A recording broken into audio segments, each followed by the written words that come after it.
Then we vote for the suspension for lunch. We were debating order number 5 and 6, and therefore to that we shall return. Honourable Member and Leader of the Opposition. I'm obliged to you, Your Honour.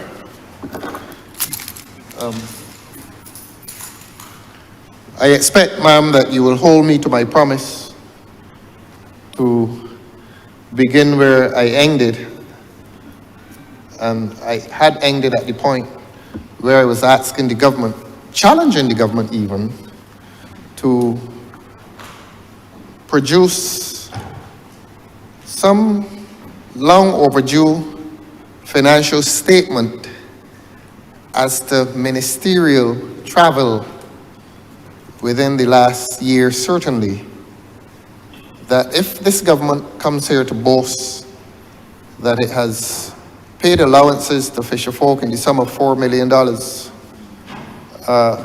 prove that the government is properly allocating its resources by also telling the people of Barbados how much money the taxpayers are spending on these luxuries. The allowances for fisher folk are what we call in law necessaries, and ordinarily we would call them necessities, so that one would want to balance the cost of necessities against the cost of luxuries. The government may have to do a lot of persuading if it wishes to convince the population that ministerial and prime ministerial travel is more important to this country than this country's need and indeed obligation to support those persons among us who need social and financial protection. I don't think the payment of those allowances to the fisher folk are born of government's inclination to be nice, which they're not.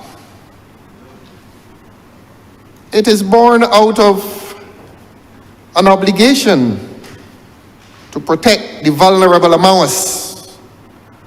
And indeed, that is why we have something called, for example, a welfare department. And if I spoke to a lady this week who has 6 children, and she is receiving $649 per month, then it means that government may have to be asked to relook the allocation of resources and to look at those persons among us who are vulnerable, and to look again at itself and to ask whether this country needs these luxuries or whether this country is gaining some overall benefit from these expenditures on these luxuries. If the government becomes tired of hearing me say this, sometime later in the year, they may have to think that I'm exhausted because I'm not going to leave it. The people of this country, from whom the taxes are collected, are entitled to know how their taxes are spent. And a government must not be allowed to go on these expeditions without the scrutiny of the public, and certainly beyond the financial scrutiny of this public. And that is why we have checks and balances, no pun intended, in place on government spending. And the expenditure of $4 million on fisher folk who feed this country must be exposed to public scrutiny. And indeed, the minister who spoke today accepts that. And he has exposed that to public scrutiny. On a point of order, I just want Your point of order, sir? on a point of order, I just want to, What is your point of order, sir? the member is misleading the House. When I spoke earlier, I said that over $7 million. Oh, Yeah, over $7 million was spent. yes. I sincerely apologize. I had written for some reason or another, but I apologize to the honorable member so that I accept the minister's correction that so the honorable member can now make a bigger boast that I have spent $7 million on these hapless folk.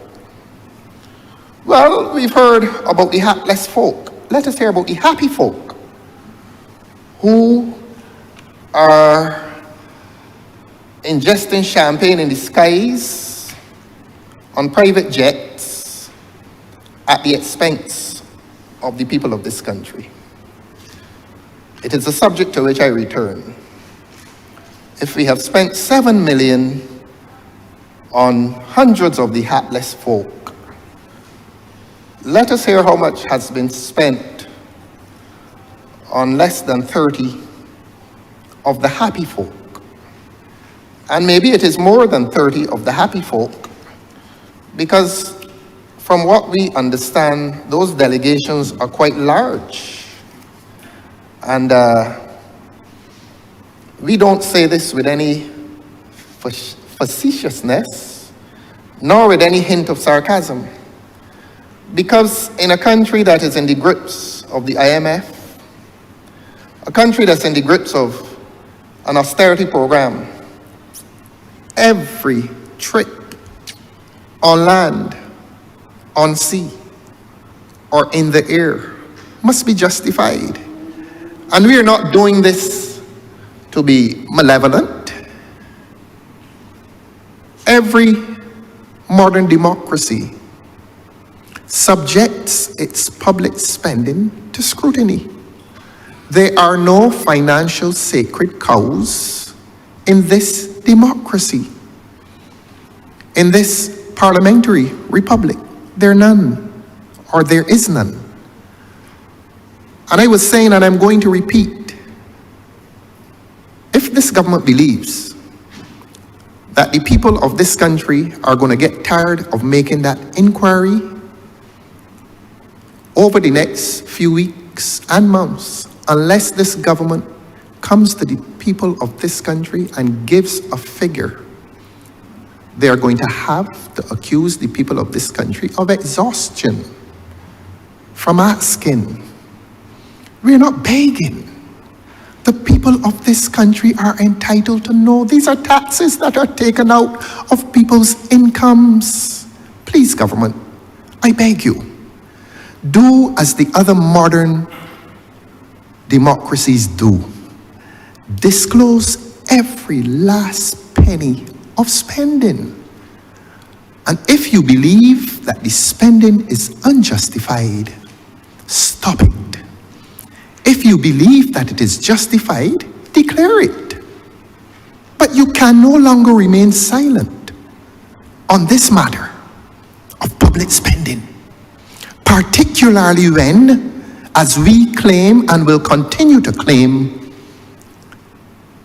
it is done to the disadvantage of the lady with 6 children who is getting $645 a month out of the welfare department. And by the way, she's unemployed. And we like to make judgments of people. And I know the judgments that will be made, because sometimes we can be so unkind in our judgments and unfair in our judgments that we may wish to ask a lady to account for the natural and beautiful act of procreation and lose focus of those innocent beings, children, that she created. And so we focus on the children of this country. And I said it this morning and I'll say it again. Too many of our children are at risk in making those judgments as to the parents and as to parental responsibility. Will we extend those judgments to the children and visit disadvantage on them?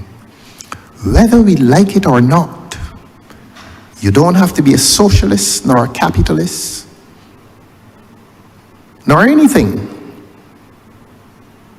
to consider that our innocent little children are innocent, and being so innocent, they are entitled to social protection. And I will continue at the risk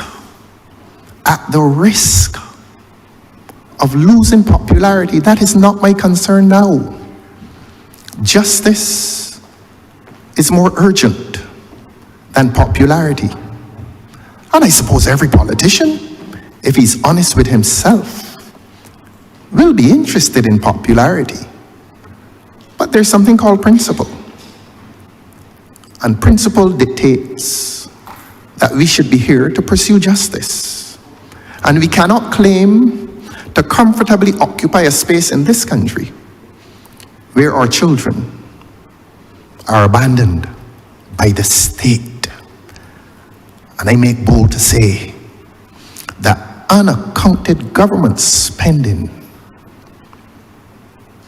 is tantamount to abandonment of children who have historically and traditionally been supported by the state. And if a government finds that a welfare department is underfunded, the government may have to look seriously at reallocating public resources.